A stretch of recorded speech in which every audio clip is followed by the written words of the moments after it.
গল্পের শুরুতেই আমরা সানকে দেখতে পাই, যে কিনা লেক স্টেশনে তখন দাঁড়িয়ে ছিল।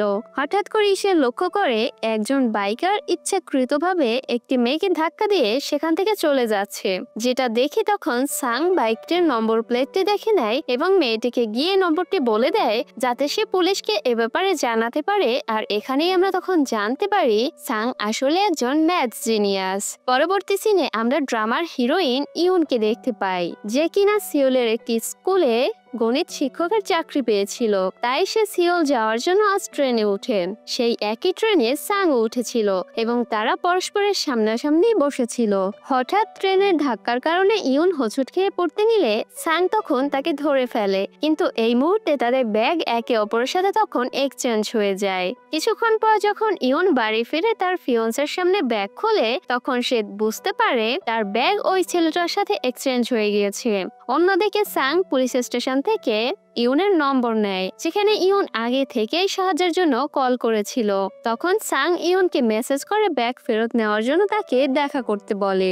অপরদিকে ইউন তার স্কুলে প্রথম দিনেই ছাত্রদের একটি গণিত সমস্যার সমাধান করে পরদিন নিয়ে আসতে বলে। পরদিন সে যখন ওদের খাতা দেখে, তখন সে দেখতে পায় সবাই ভুল অঙ্ক করেছে।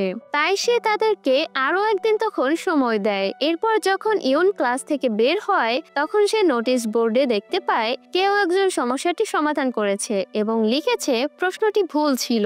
কে এটা করেছে তা কেউই জানতো না। তাই ইউন এই রহস্য উদ্ঘাটন করতে তখন সিসিটিভি ফুটেজ চেক করে, কিন্তু সে কিছুই পায় না। অপরদিকে আমরা তখন দেখতে পাই সাং এই একই স্কুলে পড়তো। ওদিকে স্কুলের চেয়ারম্যানের মেয়ে, যার নাম কিনা ছিল রিন, সেও এই একই স্কুলে ছাত্রী ছিল। সে সাংকে তখন জিজ্ঞাসা করে সে কি সেই প্রশ্নটি সমাধান করেছে। তখন সাং তা বলতে তখন অস্বীকার করে। তখন রিন তাকে একটি ছবি দেখায়, যেখানে নোটিশ বোর্ডে সমাধান করা প্রশ্নের নিচে লেখা ছিল তোমার উত্তর ভুল। আসলে ইউন এটা লিখেছিল যাতে সমাধানকারী এটা দেখে রেগে তার সামনে চলে আসে। সাং ছবিটি দেখে নোটিশ বোর্ডের সমস্ত প্রশ্ন আবারও সমাধান করে। পরদিন ইউন যখন স্কুলে আসে, তখন সে রিনকে নোটিশ বোর্ডের পাশে দাঁড়িয়ে থাকতে দেখে, যেটা দেখে তখন ইউন রিনকে জিজ্ঞাসা করে এই অঙ্কের সমাধান কি তুমি করেছো। তখন রিন নিজে ক্রেডিট নেওয়ার জন্য বলে হ্যাঁ ম্যাম, আমি নিজেই এই অঙ্কের সমাধান করেছি। স্কুলের পর ইউন তার ব্যাগ ফেরত পেতে সাংয়ের সাথে দেখা করতে তখন চলে আসে, কিন্তু তারা ফিরে আসার সময় শুরু হয় বৃষ্টি। তখন সাং তার ছাতা ইউনকে দিয়ে দেয়। পরদিন ইউন ক্লাসে সবার সামনে বলে আসলে রিন ওই দিনের প্রশ্নটি সমাধান করেছিল এবং তাকে আবারও সবার সামনে এটা সমাধান করতে বোর্ডে ডাকে, কিন্তু তার লেখা দেখে ইউন তখন বুঝতে পারে রিন আসলে মিথ্যে কথা বলেছে। কিছুক্ষণ পর ক্লাস শেষ হলে কিছু ছাত্র এসে ইউনকে তাদের ডান্স প্র্যাকটিসের ভিডিওটি দেখায়, আর ওই ভিডিওটির পেছনে ইউন সাংকে নোটিশ বোর্ডের প্রশ্ন সমাধান করতে দেখে ফেলে, যেটা দেখে তখনই ইউন সাংকে ক্লাসে ডাকে আর জিজ্ঞাসা করে সে কি প্রশ্নটা সমাধান করেছে কিনা, কিন্তু সাং আবারও তা অস্বীকার করে। যেটা শুনে ইউন এবার বলে তুমি মিথ্যা বলছো তাই না, কিন্তু সাং এতে কোনো উত্তরই দেয় না। পরদিন ইউন সাংকে ক্লাসে ডেকে আনে এবং তাকে আন্তর্জাতিক গণিত অলিম্পিয়াডের কথা বলে। সে জিজ্ঞাসা করে সে কি এতে অংশ নিতে চায় কিনা, কিন্তু সাং এতে তখন রাজি হয় না। যেটা দেখে ইউন বোর্ডে একটি কঠিন প্রশ্ন লিখে এটা সমাধান করতে বলে। ওখান থেকে তখন চলে যায় সে। ঠিক তখনই ইউনের সাথে সাং এর বাবার তখন দেখা হয়ে যায়। তখন সাং এর বাবা ইউনকে সাং এর সম্পর্কে অনেক কথা বলে, যে সে একজন ম্যাথ জিনিয়াস এবং তাকে তার এই স্কুলে কিছুটা সাহায্য করা উচিত। আসলে আগে সাং আমেরিকায় পড়তো, কিন্তু সেখান থেকে ফিরে এলে সবাই তাকে লুজার বলে কটাক্ষ করতে শুরু করে। যেটা শুনে তখন ইউন বলে সে সাং এর সম্পর্কে এখনো কিছুই জানে না, তাই সে সাংকে এখন কোনো সাহায্য করতে পারবে না। এরপর রাতে যখন ইউন স্কুলে আসে, তখন সে দেখতে পায় সাং ক্লাসে তার লেখা প্রশ্নটি বোর্ডে সমাধান করেছে। ইউন তার কাছে গিয়ে তাকে অঙ্কটির সমাধানে সাহায্য করে। তারা সকাল পর্যন্ত কাজ করে, কিন্তু কোনো উত্তর খুঁজে পায় না। তখন স্কুলের প্রধান শিক্ষিকা, যার নাম ছিল ন, এটা তখন জানতে পারে, যার কারণে সে সাং এর বাবাকে ডেকে তাকে বিজ্ঞান উচ্চ বিদ্যালয়ে সাংকে পাঠানোর কথা বলে। এরপর যখন সাং বাড়ি ফিরে আসে, তখন তার বাবা তাকে বলে তারা তাকে বিজ্ঞান উচ্চ বিদ্যালয়ে পাঠাতে চায়, তাই তাকে এখন পরীক্ষার প্রস্তুতি নিতে হবে।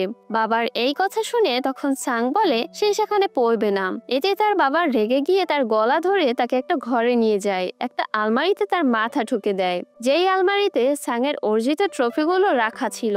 তখন বাবা বলে সে যতদিন না তার ট্রফি দিয়ে এই আলমারি ভরে ফেলবে ততদিন সে অন্য কোনো কিছুই নিজের ইচ্ছে মতো করতে পারবে না। পরদিন ইয়ন স্কুলে আসলে হঠাৎ করে সে জানতে পারে সাংয়ের বাবা তাকে আজই বিজ্ঞান উচ্চ বিদ্যালয়ে পাঠাচ্ছে। তাই সে তখন সাংকে ডাকে এ বিষয়ে জানার জন্য।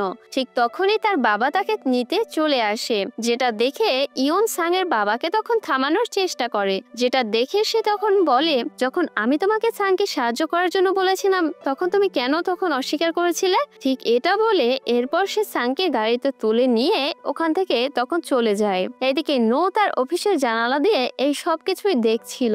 পরদিন স্কুলে গণিত প্রতিযোগিতা ছিল, যাতে সাং ছাড়া স্কুলের সব প্রতিভাবান ছাত্রই অংশ নিয়েছিল। অন্যদিকে সাং বিজ্ঞান স্কুলে ভর্তি হওয়ার জন্য পরীক্ষা দিয়ে তার আগের স্কুলে তখন ফিরে আসে গণিত প্রতিযোগিতায় অংশ নেওয়ার জন্য, যেখানে ইয়ন তখন হলের দরজা বন্ধ করতেই যাচ্ছিল, কিন্তু সাং তখন তাকে থামায়। যেটা দেখে ইয়ন সাংকে নিয়ে তখন হলে ঢোকে। সবাই সাংকে দেখে অনেক অবাক হয়ে যায়। এরপর পরীক্ষা শুরু হয় এবং সাং সব প্রশ্ন খুব ভালোভাবে সমাধান করে। এরপর ফলাফলে দুজন প্রথম হয়, যাদের মধ্যে সাং ছিল এবং রিনও ছিল। এদিকে তখন আমরা জানতে পারি আসলে যে শিক্ষক প্রশ্নপত্র তৈরি করেছিল তিনি রিনকে আগে থেকেই সব প্রশ্ন বলে দিয়েছিল, যার কারণে রিন এই পরীক্ষায় প্রথম হতে তখন সক্ষম হয়। অপরদিকে নো সেই শিক্ষককে আনেন এবং ইয়নকে ডেকে বলেন আন্তর্জাতিক গণিত অলিম্পিয়াডে সাং এবং রিন যাবে এবং তাদের প্রস্তুত করার দায়িত্ব এখন থেকে ইয়নের। অপরদিকে আমরা তখন দেখতে পাই স্কুলের এক ছাত্র, যার নাম কিনা ছিল জাং, সে সাংয়ের কাছ থেকে হেরে যাওয়ায় খুব রেগেছিল। তাই সে এটা রিভেঞ্জ নেওয়ার জন্য ইয়ন ও সাংয়ের একটি মিথ্যে ছবি বানিয়ে সোশ্যাল মিডিয়ায় তখন পোস্ট করে দেয়। এখন সোশ্যাল মিডিয়ায় এসব দেখে সবাই তখন ভাবতে শুরু করে ম্যাম আর সাং দুজন একসাথে ডেট করছে। এরপর সাং যখন ছবিটি দেখে তখন সে ক্লাসে গিয়ে জাংকে মারতে শুরু করে, কারণ সে পুরোপুরি জানতো শুধুমাত্র জাংই এমন নোংরা কাজ করতে পারে। এইসব দেখে রিন একটু পর জাংকে তখন বোঝাতে যায় আর বলে তার সাংয়ের প্রতি এমন করা উচিত হয়নি, সে কেন এমন করেছে। কিন্তু জাং এতটাই জেদি যে সে রিনকে তখন বলে গত রাতে ইয়ন ও সাংকে একসাথে দেখেছে সে, যার মানে তাদের মধ্যে আসলেই কিছু চলছে। এরপর আমরা দেখতে পাই নো রিনকে তার অফিসে ডাকে এবং তাকে সব জিজ্ঞাসা করে। তখন রিন বলে সাং এটা করেছে। যেটা শুনে তখন নো জিজ্ঞাসা করে তার কি মনে হয় ইয়ন ও সাং এই প্রতিযোগিতার বাহানা করে একসাথে সময় কাটাচ্ছে। তখন রিন বলে হ্যাঁ, কারণ সেও মনে মনে চায় সাং এই প্রতিযোগিতায় না যাক। অপরদিকে স্কুলের ছাত্র সংগঠনের চাপে জাংকে সাং ও ইয়নের কাছে ক্ষমা চাইতে হয়। তাই জাং সাংয়ের প্রতি আরো বেশি রেগে যায় এবং তার মধ্যে প্রতিশোধের আগুন তখন জ্বলতে থাকে। তাই সে আবারও সাংয়ের উপর প্রতিশোধ নেওয়ার জন্য পরিকল্পনা করতে শুরু করে। অপরদিকে ইয়ন তার ফিয়ান্সে জের সাথে ওয়েস্টমিনিস্টার আর রিনের বাবার সাথে দেখা করতে চলে আসে। সেখানে সে জানতে পারে সে রিনের বাবা সেই ম্যাথ অলিম্পিয়াডের আয়োজন করছেন। যেটা শুনে তখন ইয়ন অনুমান করে যে ফলাফল তাদের ইচ্ছা মতোই হবে, অর্থাৎ তার মেয়ে রিনই বিজয়ী হবে। এর কিছুদিন পর ইয়ন সাংয়ের সাথে একটি ব্যবসায়িক ভ্রমণে একটি দ্বীপে চলে আসে, যেখানে রিন ও তার মায়ের সাথে এসেছিল। বিমানবন্দরে রিন তখন হঠাৎ করেই দেখতে পায় ইয়ন সাংয়ের কাঁধে মাথা রেখে ঘুমাচ্ছে। যেটা দেখার পর রিনের জাংয়ের কথা তখন বিশ্বাস হতে শুরু করে। ট্রিপ থেকে ফিরে এসে ইয়ন সাংয়ের সাথে একটি ম্যাথ অলিম্পিয়াডে আসে। এদিকে প্রতিযোগিতা শুরু হওয়ার আগে সাং আমেরিকা থেকে আসা একজন বিখ্যাত গণিত অধ্যাপকের বক্তৃতা শোনে। এরপর বাহিরে এসে সেই অধ্যাপক সাংকে দেখে চিনতে পারে যে সেই ওই বাচ্চা যে 10 বছর বয়সে আমেরিকায় তাদের বিশ্ববিদ্যালয়ে পড়তে এসেছিল। অধ্যাপক সাংয়ের সাথে তার সহকর্মীদের তখন পরিচয় করান, কিন্তু তাদের দেখে সাংয়ের তখন অবস্থা খারাপ হয়ে যায় এবং সে সেখান থেকে পালিয়ে ছাদে চলে আসে। তখন সে আমেরিকায় পড়ার সময়ের কথা মনে করে খুব কাঁদে, আর এটা কোন কারণে তা আমরা একটু সামনেই জানতে পারবো। এর কিছুক্ষণ পর ইয়ন তাকে খুঁজতে খুঁজতে ছাদে চলে আসে। তখন সে তাকে এভাবে কাঁদতে দেখে এর কারণ জিজ্ঞাসা করে, যেটা শুনে তখন সাং তাকে বলে সে পরে বলবে কারণ এখনই প্রতিযোগিতা শুরু হয়ে যাবে। এরপর যখন প্রতিযোগিতাটি শুরু হয়, রিনের বক্তৃতার পর সাং বক্তৃতা দিতে আসে। তখন রিন তার বক্তৃতা শুনতে শুনতে তার মোবাইলে ইয়ন ও সাং এর বিমানবন্দরের ছবিটি দেখছিল, যেটা সে তখন লুকিয়ে তুলেছিল। ছবিটি দেখে সে তখন কিছু ভাবতে শুরু করে। এরপর প্রতিযোগিতার পর প্রথম 3 বিজয়ীকে ঘোষণা করা হয়, যাদের মধ্যে রিনের নামও ছিল। এদিকে আমেরিকা থেকে আসা অধ্যাপকের প্রস্তাবে সাংকে বিশেষ বিজয়ী হিসেবে ঘোষণা করা হয়। তখন সাং এর নাম শুনে রিনের মা বাবা এবং নো খুব জেলাস ফিল করছিল, কারণ তারা শুধু রিনকে জিততে দেখতে চাচ্ছিল, কোনো বিশেষ বিজয়ী হিসেবে না। এরপর প্রতিযোগিতার পর সাং ইউনের সাথে বসে আর তাকে বলে যে যখন আমেরিকায় পড়তো সে, তখন সেখানে এক কোরিয়ান ছেলে যার নাম কিনা ছিল জিন, সেও সেখানে পড়তো। একদিন ক্লাসে একটি প্রশ্ন সমাধান করতে গিয়ে সে আমার সাথে তখন পেরে উঠছিল না, যেটা দেখে তখন অধ্যাপক আমার অনেক প্রশংসা করে, কিন্তু জিন এতে একদমই খুশি হয়নি আর এই জন্য সে রাতেই তখন আত্মহত্যা করে। এই সব কথা বলে সাং তখন কেঁদে ফেলে, যেটা দেখে ইউন তখন তাকে সান্ত্বনা দেয়। ঠিক তখনই জাং সেখানে এসে তাদের একসাথে দেখে ফেলে, যে কিনা ইউনকেই খুঁজতে এখানে এসেছিল। অপরদিকে তখন আমরা দেখতে পাই রিন প্রতিযোগিতায় জেতার জন্য অন্য এক অধ্যাপকের সাহায্য নিয়েছিল এবং সেই অধ্যাপক প্রতিযোগিতার বিচারকও ছিল। প্রতিযোগিতার পর এই খবর ফাঁস হয়ে যায় যে অ্যাসেম্বলিম্যানের মেয়ে প্রতারণা করে পুরস্কার জিতেছে, যেটা মিডিয়ায় তখন এই খবর ছড়িয়ে পড়ে। এসব দেখে রিন তখন খুব ভয় পেয়ে যায়। এরপর ইউন যখন স্কুলে চলে আসে, তখন এক মহিলা তাকে জিজ্ঞাসা করে যে প্রতিযোগিতার বিজয়ীদের কি তুমি প্রস্তুত করেছিলে, কিন্তু ইউন এর কোনো উত্তর দেয় না। এরপর রাতে ইউন টিভিতে তার একটি ভিডিও দেখতে পায়, যেখানে সেই মহিলা তার সাথে কথা বলছিল, যেটা দেখে ইউন তখন খুব অবাক হয়ে যায়, কারণ সে জানতো না যে তার সব কথা রেকর্ড করা হচ্ছিল। পরদিন রিন স্কুলে আসলে তখন সে দেখতে পায় সেখানে আগে থেকেই মিডিয়ার কর্মীরা ইতিমধ্যেই উপস্থিত ছিল। রিনকে দেখে তারা তার কাছে তখনই ছুটে আসে, কিন্তু তখনই সাং সেখানে চলে আসে এবং সে মিডিয়া থেকে রিনকে বাঁচিয়ে সেখান থেকে নিয়ে চলে যায়। এরপর রিন ইউনের সাথে দেখা করে। তখন ইউন রিনকে টিভিতে চলা ভিডিওটি সম্পর্কে বলে। সে জানতো না যে তাকে রেকর্ড করা হচ্ছিল। তখন সে রিনকে বলে, তোমার প্রতিযোগিতাটি জেতার জন্য ভুল উপায় ব্যবহার করা একদমই উচিত হয়নি। যেটা শুনে তখন রিন বলে যে সে যা করেছে তাতে তার এতে কোনো অনুশোচনা নেই। কিছুক্ষণ পর নো ইউনকে তখন অফিসে ডাকে। তখন ইউন নোকে বলে রিন বলেছে এই কাজে তার কোনো অনুশোচনা নেই। যেটা শুনে তখন নো বলে তাকে এখানে শিক্ষক হিসেবে রাখা হয়েছে, তাই সে ছাত্রদের ব্যাপারে হস্তক্ষেপ করা বন্ধ করুক। ইউন এ কথা শুনে তখন চুপ হয়ে যায়। এরপর ইউন যখন স্কুল থেকে বাইসাইকেলে করে বাড়ি ফিরছিল, তখন তার বাইসাইকেলের হঠাৎ ব্রেক কেটে যায়, যার কারণে সে বাইসাইকেল থেকে তখন পড়ে যায়। এদিকে সাং তাকে পড়ে থাকতে দেখে দৌড়ে এসে তাকে কোলে তুলে হাসপাতালে চলে যায়। কিছুক্ষণ পর যে হাসপাতালে চলে আসে, তখন সে সাংকে বাড়ি ফিরে যাওয়ার জন্য বলে, কিন্তু সাং যায় না। এরপর ইউন চিকিৎসা নিয়ে ওয়ার্ড থেকে বের হলে সাং তার সাইকেলে ব্রেক দেখিয়ে বলে কেউ ইচ্ছাকৃতভাবে এটা ভেঙেছে, তাই তার এ বিষয়ে অ্যাকশন নেওয়া উচিত। যেটা শুনে পরদিন স্কুলে ইউন পার্কিং এলাকার সিসিটিভি ফুটেজ চেক করে এবং জানতে পারে আসলে রিন তার বাইসাইকেলের ব্রেকটি ভেঙেছে।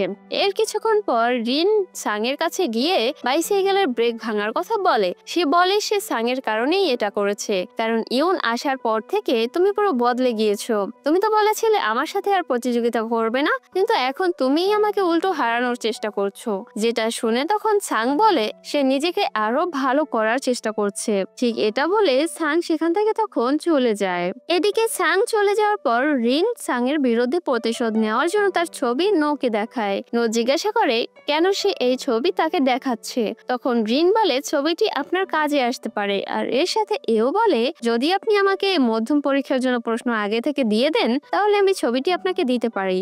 যেটা শুনে তখন নো হাসতে শুরু করে আর বলে ছবিটি তুমি নিজের কাছেই রাখো, কারণ এটা আমার থেকে তোমার বেশি কাজে আসবে। এরপর সাং ইউনকে একটি উপহার দেয়, যেখানে ইউনের ছবি ছিল আর সেটা সাংদীপে তার ক্যামেরায় তুলেছিল। ইউন ছবিটি দেখে তখন অনেক অবাক হয়ে যায়, কারণ উপহার দেওয়ার আগে সাং তাকে জিজ্ঞাসা করেছিল তার যদি কারো প্রতি ভালোবাসা অনুভব হয় তবে তখন তার কি করা উচিত, যেখানে সাং ইউনকে অলরেডি ভালোবাসতে শুরু করেছিল।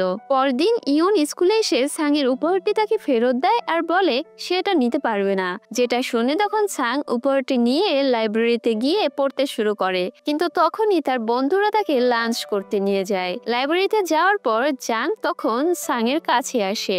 উপহারটি দেখে তার নিজের কাছে তখন সে রেখে দেয়। লাঞ্চ শেষ করে সাং বুঝতে পারে জাং তার ব্যাগ থেকে উপহারটি বের করেছে। ঠিক তখনই জাং সেখানে এসে সাংকে জিজ্ঞাসা করে, আচ্ছা ইউন কি জানে তুমি তাকে পছন্দ করো? যেটা শুনে তখন সাং তার কাছ থেকে সরাসরি উপহারটি তখন ফেরত চায়। তখন জাং বলে, আচ্ছা ঠিক আছে, যদি তুমি সামনের পরীক্ষায় কম নম্বর পাও তাহলে আমি উপহারটি তোমাকে ফিরিয়ে দেব। সে সাংকে এ নিয়ে একদিন সময় দেয় চিন্তা করার জন্য। এদিকে রিনের মা স্কুলে একজন গণিত শিক্ষক হানের সাহায্য নিয়ে রিনের জন্য প্রশ্নপত্রের ছবি আনে, যাতে কোনো ছাত্রই রিনের চেয়ে বেশি নম্বর না পায়। প্রথম পরীক্ষা গণিতের ছিল, সেখানে রিনের একটি প্রশ্ন ভুল হয়ে যায়, কারণ ইয়ন রিনকে কিছু না বলে প্রশ্নটি পরিবর্তন করে দিয়েছিল। এরপর পরীক্ষা শেষ হলে ইয়ন রিনকে ডাকে এবং ভুল প্রশ্নটি নিয়ে তাকে জিজ্ঞাসা করে। ঠিক তখনই হান তাকে দেখে ফেলে, তাই রিনকে তখন বাঁচাতে তিনি ইয়নকে প্রশ্ন পরিবর্তন করার বিষয় নিয়ে কথা শোনাতে শুরু করে। এর কিছুদিন পর যখন পরীক্ষার ফলাফল ঘোষণা করা হয় তখন সাং সব বিষয়ে ভালো নম্বর পায়, যেটা দেখে রিন তখন জেলাস ফিল করতে শুরু করে। এদিকে যেহেতু সাং ভালো নম্বর পেয়েছিল তাই জাং সাংয়ের থেকে প্রতিশোধ নেওয়ার জন্য ওই উপহারটি ক্লাসের সবার সামনে তখন রেখে দেয়। এরপর সাং ক্লাসে এলে তখন দেখতে পায় সব ছাত্র মিলে ইউনের ওই ছবিটি দেখছিল, যেটা দেখে সাং ওই উপহারটি তুলে নিয়ে ক্লাস থেকে তখন বের হয়ে যায় আর সবাই মিলে এক দৃষ্টিতে তার দিকে তাকিয়ে থাকে। অপরদিকে ইউন রিনকে আবারও ডেকে ওই প্রশ্নপত্র দেখিয়ে বলে, তুমি যে প্রশ্নটি ভুল করেছো সেখানে তুমি পুরনো প্রশ্নপত্রের উত্তর লিখেছো। তখন ইয়ন তার কারণ জিজ্ঞাসা করে, যেটা শুনে তখন রিনের শরীর হঠাৎ করেই খারাপ হয়ে যায়, যেটা দেখে ইয়ন তখন তাকে ডিসপেন্সারিতে নিয়ে যায়, কিন্তু সেখানে হঠাৎই রিন অজ্ঞান হয়ে যায়। ঠিক তখনই রিনের মা সেখানে চলে আসে, কারণ রিন ইয়নের কাছে যাওয়ার আগে তাকে স্কুলে আসার কথা বলেছিল। তখন রিনের মা তার মেয়েকে অজ্ঞান দেখে ইয়নকে একটা চড় মারে, যেটা দেখে ইয়ন তখন খুব অবাক হয়ে যায়। এরপর রিনের মা আরেকটি চড় মারতে গেলে ঠিক তখনই সাং সেখানে চলে আসে এবং তার হাত ধরে ফেলে। রিনের মা সাংকে দেখে বলে, আমি শুনেছি তোমাদের দুজনের মাঝে নাকি সম্পর্ক রয়েছে। তখনই নো সেখানে চলে আসে, তিনি ইয়ন ও রিনের মাকে তার অফিসে নিয়ে যান। তখন নো রিনের মাকে বলেন ইয়নের কাছে চড় মারার জন্য ক্ষমা চান, কিন্তু তিনি তা করতে তখন অস্বীকার করেন, যেটা দেখি তখন নো বলে, আপনি কি পুলিশ স্টেশনে যেতে চান? এবার এটা শুনে রিনের মা তখন ভয় পেয়ে যায় এবং ইয়নের কাছে তখন ক্ষমা চায়। এরপর ইয়ন স্কুল থেকে ফিরে সাংয়ের বাড়ি চলে আসে এবং তার মা বাবাকে একটি চিঠি দেয় সাংয়ের জন্য। এর কিছুক্ষণ পর যখন সাং বাড়ি ফিরে ইয়নের আসার কথা জানতে পারে তখন সে দৌড়ে ইয়নের কাছে চলে যায়। এদিকে তখনও ইয়ন বাড়ি থেকে চলে যায়নি, বরং সে রাস্তাতেই ছিল। তখন সাং রাস্তায় দাঁড়িয়ে তাকে তার বিয়ের জন্য অভিনন্দন জানায়। ঠিক তখনই কেউ তাদের দুজনের একটি ছবি তুলে ফেলে। এরপর দিন ইয়নের বিয়ে ছিল। এরপর যখন বিয়ের অনুষ্ঠান শুরু হয় তখন ইয়ন জের সাথে মঞ্চে যাচ্ছিল। ঠিক সেই সময়ই স্ক্রিনে ইয়ন ও সাংয়ের ছবি চলতে শুরু করে, যেটা একমাত্র নোয়ের কাজ ছিল। এই ছবিগুলো দেখে ইয়ন তখন হতবাক হয়ে যায় এবং যে অবাক হয়ে তার দিকে তাকিয়ে থাকে এবং এই ছবিগুলির কারণে তাদের দুজনের বিয়ে তখন বাতিল হয়ে যায়। এর সাথে ইয়নকে স্টুডেন্টের সাথে সম্পর্কের অভিযোগ দিয়ে তাকে স্কুল থেকেও তখন বহিষ্কার করা হয়, যে কারণে সব জায়গায় তার বদনামি এক এক করে শুরু হয়ে যায়। এরপরই আমাদের 4 বছর পরের সিন দেখানো হয়, যেখানে সাংকে একটি টিভি শোতে ডাকা হয়েছিল কারণ সে গণিতে নোবেল পুরস্কার জিতেছিল। শো থেকে বের হওয়ার পর সাংয়ের বন্ধু তাকে একটি নোট দেখায়, যেটা নো তার জন্য পাঠিয়েছিল। আসলে তারা সাংয়ের সাথে দেখা করতে যাচ্ছিল। এদিকে সাং তখন একটি গবেষণা কেন্দ্রে বক্তৃতা দিতে যায়, যেখানে একটি মেয়ে তাকে একটি প্রশ্ন করে, যেটা শুনে সাং দৌড়ে মেয়েটির কাছে চলে আসে এবং তার মাথা থেকে টুপি খুলে ফেলে, কিন্তু তার মুখ দেখে সে তখন হতাশ হয়ে যায়, কারণ সে মনে করেছিল মেয়েটি আসলে ইয়ন। আসলে সাং 4 বছর ধরে ইয়নকে খুঁজছিল, কারণ সে ওই ঘটনার পর থেকে নিখোঁজ হয়ে গিয়েছিল। ঠিক তখনই আমাদের সাংয়ের 4 বছর আগের একটি ফ্ল্যাশব্যাক দেখানো হয়, যখন ইয়নের উপর অভিযোগ আসার পর তাকে পুলিশ তদন্তের জন্য জেলে পর্যন্ত নিয়ে গিয়েছিল। এরপর সাং ইয়নের বাড়িতে গেলে সে তখন দেখতে পায় সেখানে তার জিনিসপত্রগুলো সব নিয়ে যাওয়া হচ্ছিল, কারণ সে সেখান থেকে কোথাও যেন চলে গিয়েছিল। ঠিক ওই সময়ই তার সাথে জের তখন দেখা হয়, যে তাকে বলে, তোমার কারণে ইয়নের সাথে এটা ঘটেছে, এই জন্য ইয়নকে কখনো তোমার মুখ দেখিও না। কিন্তু তারপরও সাং তার সাথে যোগাযোগ করার চেষ্টা করে, কিন্তু ইয়ন তার নম্বর বন্ধ করে দিয়েছিল। বর্তমানে সাং ইয়নের বাবার সাথে দেখা করতে হাসপাতালে চলে আসে, কারণ সে জানতো যে এটাই একমাত্র জায়গা যেখানে সে ইয়নের সাথে দেখা করতে পারবে। সাং আগেও ইয়নের সাথে তার বাবার সাথে দেখা করতে চলে আসতো, কারণ তিনিও গণিতের অধ্যাপক ছিলেন, কিন্তু এখন তিনি অসুস্থ। বাবার সাথে দেখা করে সাং যখন ফিরে যাওয়ার জন্য প্রস্তুতি নেয়, ঠিক তখনই তার চোখে ইয়নকে পড়ে, যেটা দেখে সাং তখন ইয়নের কাছে চলে যায়। কিন্তু ইয়ন তখন রেগে বলে, আমি আর তোমাকে এখানে একদমই দেখতে চাই না, তুমি এখনই এখান থেকে চলে যাও। যেটা শুনে সাং মনে মনে খুব কষ্ট পেয়ে ওখান থেকে তখন চলে যায়। পরদিন সাং নোর কাছে তখন চলে আসে, যিনি তখন তাকে তার স্কুলে গণিত শিক্ষকের চাকরি অফার করে। সাং এতে তখন রাজি হয়ে যায়, যাতে সে জানতে পারে 4 বছর আগে ইয়নের সাথে যা ঘটেছিল তার পেছনে কে ছিল। পরদিন যখন সাং গণিত শিক্ষক হিসেবে স্কুলে আসে, তখন রিন তো বড় অবাক হয়ে যায়। এরপর সাং এর ক্লাসের প্রথম দিনে সেই মেয়েকে তার চোখে পড়ে, যে গবেষণা কেন্দ্রে তার সাথে কথা বলেছিল। তখন ওই মেয়ের কাছ থেকে একটি গণিত বই দেখে সাং তখন খুব হতবাক হয়ে যায়, কারণ এটাই সেই বই ছিল যা স্কুলে ইয়ন তাকে দিয়েছিল। এরপর ক্লাসের পর সাং তাকে ডেকে এনে ইয়ন সম্পর্কে তার কাছে জিজ্ঞাসা করে, কিন্তু জয় নামের এই মেয়েটি তাকে কিছুই বলে না। এরপর সে ইয়নকে মেসেজ করে, আর এখানে আমরা জানতে পারি আসলে সে ইয়নের ছাত্রী, কিন্তু ইয়ন তাকে এটা গোপন রাখার জন্য বলেছিল। অন্যদিকে রিন নোর অফিসে তখন চলে আসে, তখন সে নোকে বলে, আমরা 4 বছর আগে দুজনে যা করেছি যদি এখন তা জানাজানি হয়ে যায় তাহলে আমাদের কি হবে। যেটা শুনে তখন নো তাকে এসব বিষয়ে চিন্তা করতে না বলে, বরং সাং এর উপর নজর রাখার জন্য বলে। অপরদিকে ইয়ন লাইব্রেরিতে যখন বই দেখছিল, ঠিক এমন সময় হঠাৎ করেই কেউ তার পেছনে চলে আসে, যেটা আসলে সাং ছিল।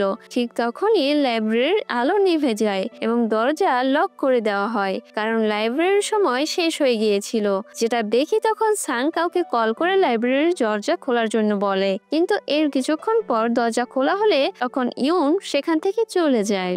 পরদিন সাং ইয়নকে কল করে তার সাথে দেখা করার জন্য বলে, যেটা শুনে ইয়ন সাং এর সাথে দেখা করে আর বলে, তুমি আমার সাথে আর যোগাযোগ করার চেষ্টা করবে না। এটা বলে ইয়ন এরপর এখান থেকে চলে যাওয়ার জন্য উঠে দাঁড়ায়, কিন্তু সাং তাকে থামায়। যেটা দেখে তখন ইয়ন রেগে তাকে বলে, তোমার আমাকে দেখে হয়তো ভালোই লাগছে, কিন্তু আমার তোমাকে দেখে একদমই ভালো লাগছে না, তাই আমার পথে আর আসবে না তুমি। আর এখানে আজকের এই ড্রামাটির প্রথম পর্বটি শেষ হয়ে যায়। সাং এর ভালোবাসাকে ইয়ন অ্যাকসেপ্ট করে নিবে কেন? মিথ্যা অভিযোগে 4 বছর আগে ইয়নকে স্কুল থেকে বের করে দেওয়া হয়েছিল, আর এর পেছনে কে কে ছিল সেটি আমরা জানতে পারবো এর পরের পর্বে। সেই পর্যন্ত সবাই ভালো থেকো, সুস্থ থেকো, টেক কেয়ার, বাই বাই।